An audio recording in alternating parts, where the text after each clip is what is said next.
All right. So some of the prerequisites of doing breath altering practices or conscious breathing practices are essential, right? Because if we don't know how really to begin doing something like a pranayama practice or any sort of breath conscious breathing practice, then we can get into trouble. And there's various signs. I know you and I have both seen with clients and students and patients over time that when people start doing these breath altering practices without really being in a more relaxed breathing pattern, that certain things happen. So do you want to start by just telling people how, like, well, actually, one thing that comes to mind too is the idea of diksha, that there's like levels of initiation, right? It's like if you can do this, then bam, you can go to the next step. If you can do this, bam, the gateway opens to the next step. So I'd love for you to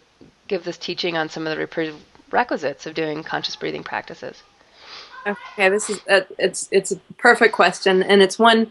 Um, Kate and I were just talking this morning about the Healthier Hormones course, and we start in the Healthier Hormones course. We give a lot of importance and significance to alternate nostril breathing, and one of the things I think is important that I don't say in the first lecture that I think is important to know before going into that course or before going into any breathing practice is the importance of first really simply just breathing into the lower abdomen. We always want to, do no harm is the first rule, right? And there's breathing practices are so powerful. They're the most powerful direct way we have available to most of us to affect the channel system of the mind, the channel system of the prana, the channel system of the rasa. It's the most powerful way that we have to affect our inner environment. And if that's the case, if it's so powerful, is it a good witch or is it a bad witch? If you're a witch, it's powerful. Are you going to use your power for good or evil? I don't think I don't think we need to be scared of breath work, but I think we need to recognize that it's powerful, do it consciously, and recognize when it's not appropriate to do what. There are certain kinds of, for example, breathing techniques that I wouldn't recommend anybody do for a long time, and sometimes ever, depending on their level of their current condition, the level of stress that they experience, the level of tension that's in their bodies, and the level of anxiety that they have. If you have those things, then something that's some kind of breath work like Kapalabhati or something that's fast and invigorating may not be appropriate. Or if it is, it's only appropriate in certain ways and at certain times and couched between other breathing exercises. But so there's certain breathing exercises I would never suggest be taught to everybody. They need to be taught, according to what you were saying, Kate, about the Diksha process. You get this down, then you can do that. If this is the situation, then this is the right response in terms of the breathing practice. But with gentle alternate nostril breathing, if it's done well, I think it's almost universally beneficial. And I say almost because there are a couple of things that can happen, and we need to talk about doing breathing exercises in pregnancy. Those are the two things that I think we need to talk about in this video today. Is what are some of the things that can go wrong, why they would, what we need to do before we start a gentle alternate nostril breathing practice, and what about pregnancy? What about doing this in pregnancy? So that's sort of my agenda for today. Does that sound good to you? Super. So again, the gentle alternate nostril breathing done correctly is good for just about everybody. I think I'll leave the pregnancy thing till later. But there's a couple of things that can one thing that can happen, and when you practice this, is that you start working with a pathway of breathing where you're back a little bit with alternate nostril breathing. Another name for that is nadi shodhana, right? Nadi means river. It's the channel, right? Ida, which moves down the left side of the spine. Pingala moves up the right side of the spine. Those are considered rivers, right? Those are considered rivers, and Shodhana means the forcible circulation of dosha, obstruction to those channels. So Nadi Shodhana is really dredging out the obstructions of the channels to clear them out, to keep them clean, to open them up so that we can have a better practice, right? And so that we can have a better life. But so that's the purpose of that.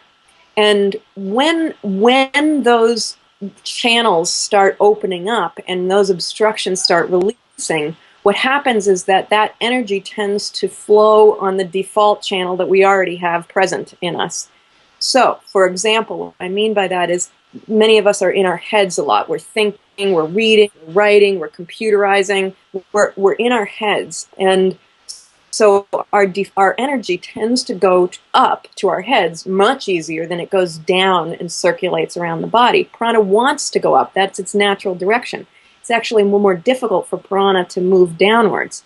So if the natural movement of prana wants to move up and we're living in our heads, and then we start releasing energy through practices, and that energy just tends to run on the default tracks, it will just run up to the head and stay there. When that happens, we get dizzy, we get lightheaded, we get headaches, we feel spacey, something like that. So if you, in any breathing practice that you're doing, start feeling headachy, start feeling dizzy, start feeling lightheaded, here's what's happening. Is your prana is not moving down as easily as it's moving up, and it's staying in the head. So the first thing, before we engage in alternate nostril breathing and Nadi Shodhana, the first thing we have to do is make sure we can breathe into the lower abdomen. This is crucial, and I know I'm talking to blue streaks, so no, I'm you're going to doing great. Oh no, I was just going to throw in too. I would also put heart, like tightness around the heart. In that, would you put that in that category too? Well, the heart being lower than the head that will happen if prana is not moving down past the heart center. Right. So I see that as much. I don't see things like palpitations or fast heartbeat as much as I see people getting headachy and spacey and things like that. Sorry about that. So that's not as much of an issue that I see on a regular basis. What I see but that does happen. Mm-hmm. The other thing that happens that's actually a little associated with that is this almost hot flashes, almost hot flushes when you're doing any kind of breathing work, even a very simple one that you start. If you're doing it really consciously and you're really engaging the whole prana body, the whole pranamaya kosha, you start getting these little hot flashes.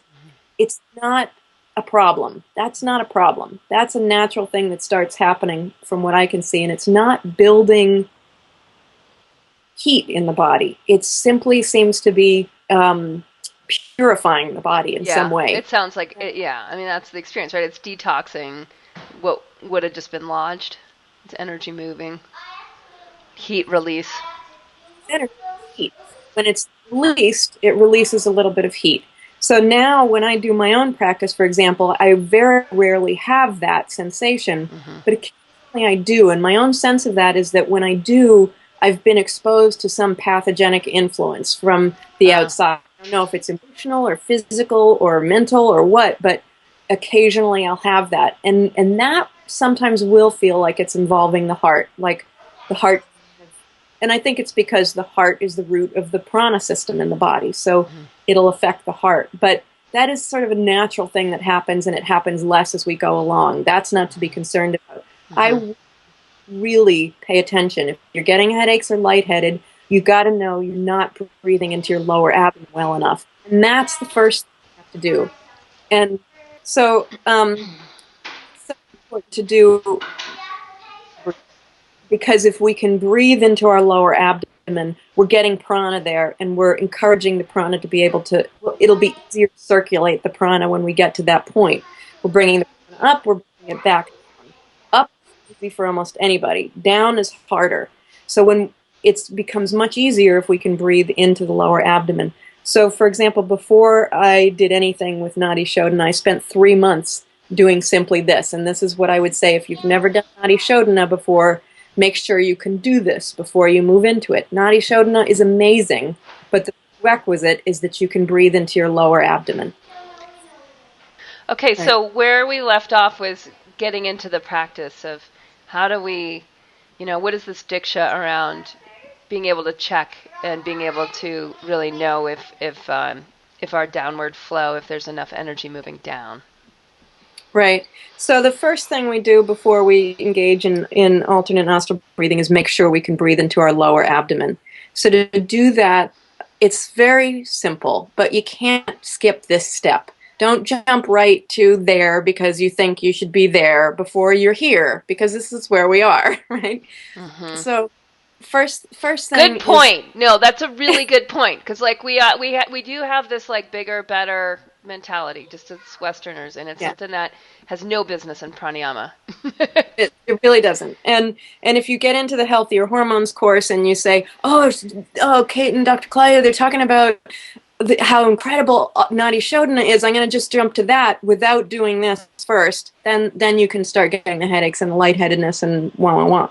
Right? Yeah. So the easiest thing to do, this isn't hard, but just don't skip it, right? Is you put a hand on your lower abdomen, put both hands on your lower abdomen, and when you inhale, allow the prana and the breath to expand your lower abdomen as far as it will go, front, side to side, front to back. So you inhale, and your hands are pushed out by your abdomen. And at first, if you're not comfortable with that, you might feel like you're actually muscularly pushing your hands out. That's okay. Go ahead and fake it till you make it, because what will start to happen and what you should feel happen is just a natural, smooth filling of the lower abdomen with air. Now, I know it's just the lungs that are really filling with air, but absolutely feels like your lower abdomen is filling with air. And the air is not what we care about. We care about prana. Prana and breath are different. But so prana is filling like a balloon filling. You inhale, the whole lower abdomen expands in all directions, and you exhale and just relax that back to the core of your being. Just allow the body to relax. And again, inhale, expanding the abdomen as far as it'll go in all directions. Gentle pause at the end of the inhale, and exhale, slowly relaxing the prana back to the core. So the first thing you can do is just make your inhales and your exhales as slow as possible, and a little gentle pause at the top and the bottom of the inhale and exhale, but nothing that creates strain. So if you're getting breath hungry, you're holding it too long, you're dragging it out too long, your shoulders should be relaxed, your chest should be relaxed, your abdomen should be relaxed, and you just inhale as long as you can, drawing that out, gentle pause, exhale, relax that prana back to the core of your being. Gentle pause.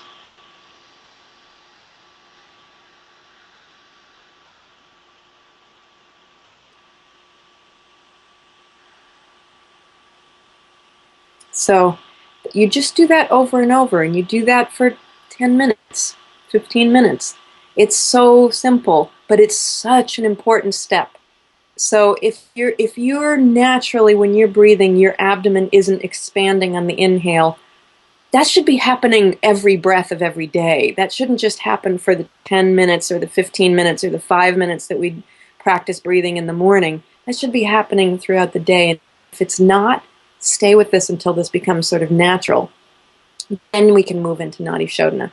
And that's the So that's diksha. I mean, that's really the diksha. I mean, that's the initiation. If it's like if you can't check that off, then like do not go forward. I don't know You'll get about hurt. yeah, I don't know about you, Kate, but I have seen people practice yoga for years and not know how to breathe into their belly. So Years. I've done one-on-ones with teachers, yeah, good teachers that think they are but aren't. And I just would like to bring that out that often if this is you and you find like, wow, I really my diaphragm doesn't go down and have this expansion out of my abdomen. It's you're not alone, and B, like there's usually what happens is that there's an on-level conscious there's an unconscious level of tension that it's just because it's like if it's always been your MO, if it's always been your modus operandi, like, right, if it's always in the background, if it's your default system that's running in the background, that all of a sudden this practice makes you aware of it, and that's just the first step, and it's so beautiful, because that means, like, in the future, if you really are able to reverse this pattern, which is a dis-ease, it's an out of ease pattern, and if you're able to change that, your life will be different, and how you age will be different, and the implications of this are huge. What kind of thoughts go through your mind will be more positive. They'll be more in the flow of prana, of the cosmic prana. Yeah, yeah. And the other thing that I want to mention about that is that we tend to see people, hear people, speak to people from here. Hey, how you doing? And listen from up here, and not a very deep way. And we can't really listen to people from deeper place if we can't get our own prana to go there. So getting our own prana to go into that deeper place on a regular basis helps me to relate to you, not from here, and not even from emotional, like, how are you today, Kate, but more from a deeper place, like, that incorporates all of it, Yeah. So the last thing, I don't want to get this too long here, but the last thing I want to talk about just briefly is pregnancy. I've seen people go through pregnancy and do alternate nostril breathing and gentle breathing techniques and be fine. But if you have any kind of, it's generally not a good idea to start something new that you haven't started before you were pregnant while you're pregnant. Because if you, for example, can't get your energy to go up, most people can, but if you can't and you can only get it to go down, you don't want to encourage extra downward flow during pregnancy. That could trigger a miscarriage. So you don't want to do that. If you've got a tenuous pregnancy or a history of miscarriages, or have loose stools with your pregnancy, you don't want to increase the downward flow at all. So it's something you'd want to talk one-on-one to a yoga practitioner about if you're pregnant, to just make sure it works for you. I have a very dramatic story that I'll tell you ends well, but I was with my sister. I'm not going to go through the whole long story, but long story short, my sister was 7.5 months pregnant. She was with me in India. We were in the airport in Delhi on our way back to the U.S., and she was having premature contractions. You can imagine how stressful that was. And right there in the middle of the airport, we stood together and we breathed. And I said, okay, just breathe from the core of the earth. Inhale up through your whole being, up over the top of your head, and exhale up into the heavens. There was no downward movement. It was not breathe up and now breathe down into the nice earth. It was breathe up from the nice and just continue moving up into the heavens and keep that upward flow. Her contractions stopped. Started doing that. She kept doing that, and she had the baby at the normal time. Oh, wow. So it's so good and powerful at stopping that. It's also good and powerful at releasing that if you're moving energy down. So do not move energy down during pregnancy in this way. So that's the only thing I want to mention about that. It's probably a better idea, if you're not sure whether it's good for you or not, to just do belly breathing, to just do, not moving your energy down, but you're just breathing into your lower abdomen, expanding it to the side, and letting it coalesce back to the core. But you're not moving downwards. You're just moving backwards and back. You're moving out and back, right at the level of the lower abdomen. And regular breathing like that probably never hurt anybody. Right. You never say, hey, you should breathe a little more, up here. Well, I just have two things to add to what you just said, and that one is that this simple knowledge of being able to, first of all, be aware of how prana in your body's flowing, and then secondly, being able to consciously direct prana. Right? Those capacities, those powers, those are really what enables us to have more power over our health and be more in the driver's seat of our own health. And that these practices, and the first just being able to do deep belly breathing, do diaphragmatic breathing instead of reverse diaphragmatic breathing, which for those of you who tend towards anxiety and stress, you might be doing. And to be able to have that power to breathe in a way that's relaxed and synchronized and puts the entire physiology in an easeful place. And then later to be able, as you get more skillful, to be able to direct the flows of prana so that if something happens, something negative happens that would create a contraction, which then would affect your digestion and then affect your thought patterns and then affect whatever disease processes, naturally in your tendencies. What you're doing is you'd be able to notice right away, like, I'm uplifted, I need to get grounded, right? Or I'm too inward, I need to get expansive. And just being able to direct this at the most basic level, at the level of where consciousness and prana merge with tissue of our body, this is really the basis of healing in Ayurveda. It's like it's so simple, and yet just being able to first do this very first step of relax and receive the breath, and to be able to then participate with it a bit by lengthening and really receiving and really emptying, that this is the first step. And it's so exciting. The second thing I wanted to say is that for people that have, like, it's just hard to focus on breath and that itself gives you anxiety, what I would recommend is you get on your hands and your knees and you spread your fingers out wide, like wide, and your hands are shoulder width apart, and your hips are just a little bit in front of where your knees are.